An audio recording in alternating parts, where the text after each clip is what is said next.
साकिब निसार आया था, उस वक्त भी हम कहते थे एक किलो ना बना हुआ था, डैम बना रहा था। बदबख्त डैम के साथ तुम्हारा क्या काम है?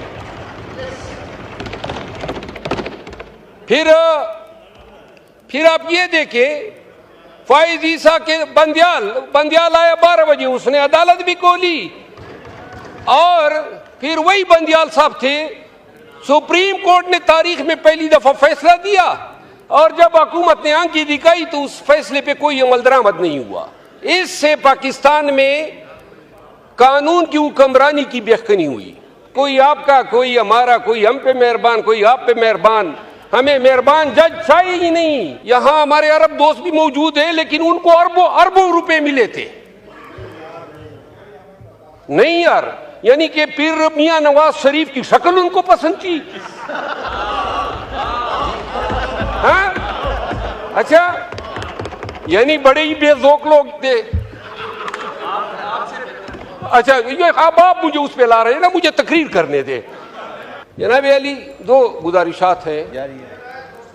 कॉन्स्टिट्यूशनल अमेंडमेंट्स हुई और पाकिस्तान को एक नया निज़ाम अदल दिया गया है।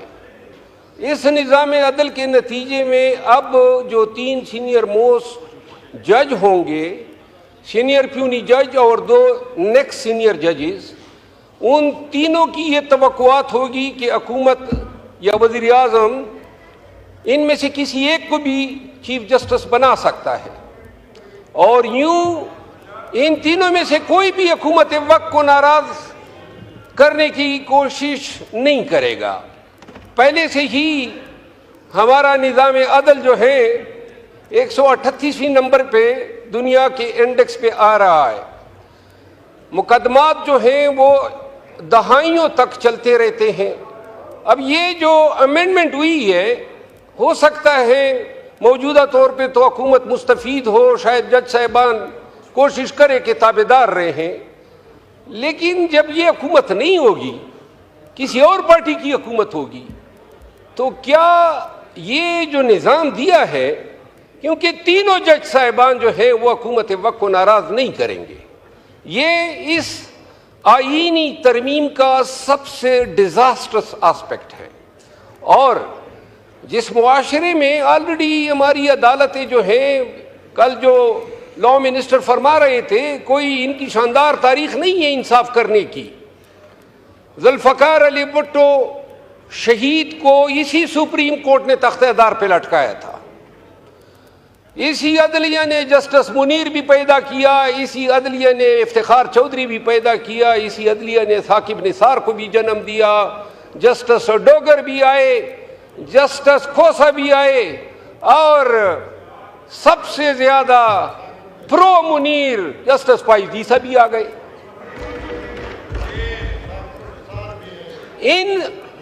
इस निज़ाम अदल की होती हुई जो पहले से था, कोई मायनाज नहीं था। मैं 32 साल मेरे हो गए इस पेशे से वाबस्ता।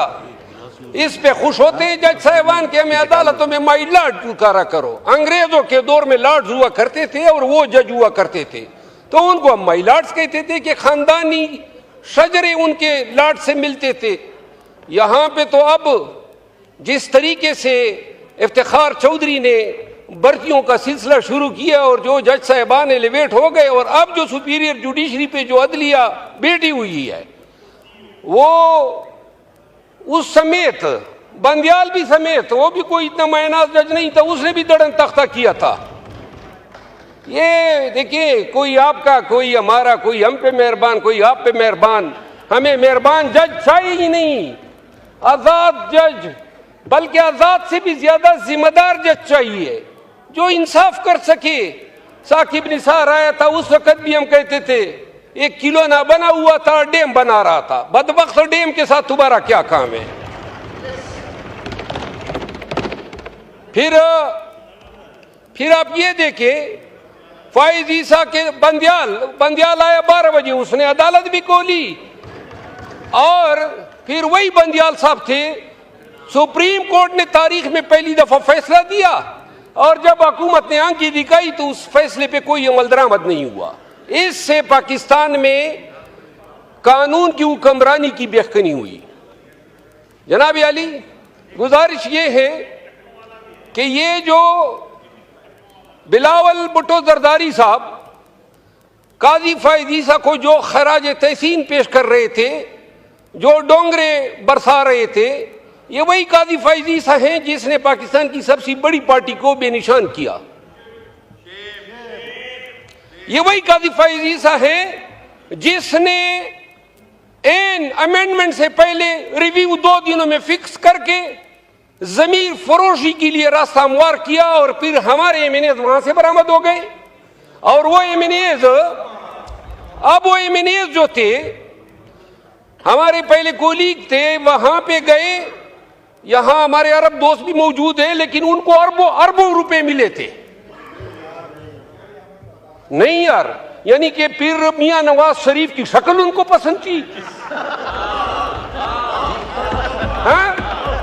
अच्छा, यानी बड़े ही बेजोक लोग थे। अच्छा, ये अब आप मुझे उस पे ला रहे हैं ना, मुझे तकरीर करने दे।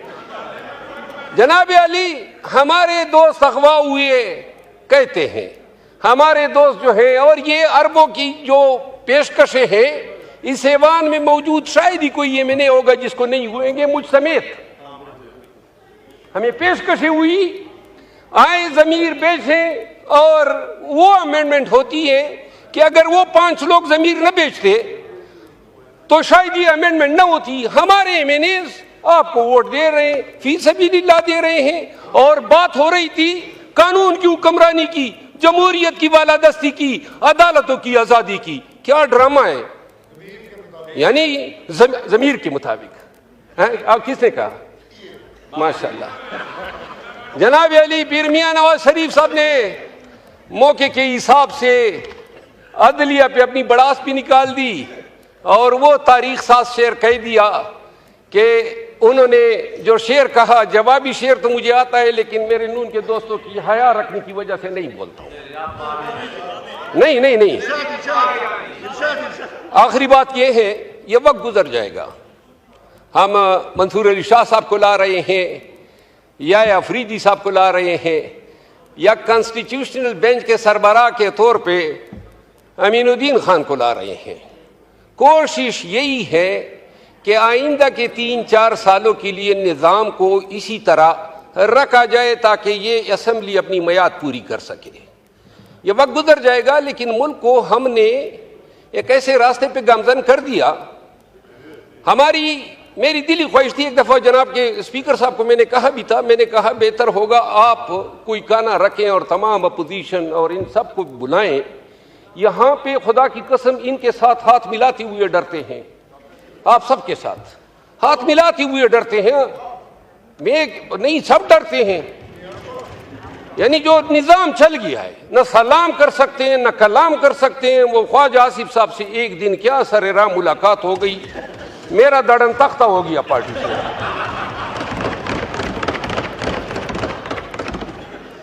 तो मेरी गुजारिश ये है जनाब स्पीकर कि ये जिस तरीके से अमेंडमेंट लाई गई, शायद ही बॉर्डर लाइन पे हम रह गए। थोड़ा सा अगर एक हमें अकोमोडेट कर देते तो ये कंसेंसस से भी लाई जा सकती थी।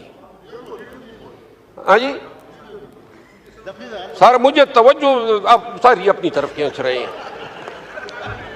जनाब डिप्टी स्पीकर साहब, आखिरी बात यह है कि लकी सीमेंट एक इदारा है जो लकी मरवत में कायम है, एशिया का सबसे बड़ा सीमेंट प्लांट है। सन 1996 से ये ऑपरेशन कर रहा है। हमारी शेख बदीन के पहाड़ जो हैं इसने निगल लिए, लेकिन मेरे इलाके, मेरे हलके को न तो ये CSR में कुछ दे रहा है, न रॉयल्टी में दे रहा है, और ना हमारे हल्के या लोगों की फलाह बहबूद के लिए कोई काम किया है।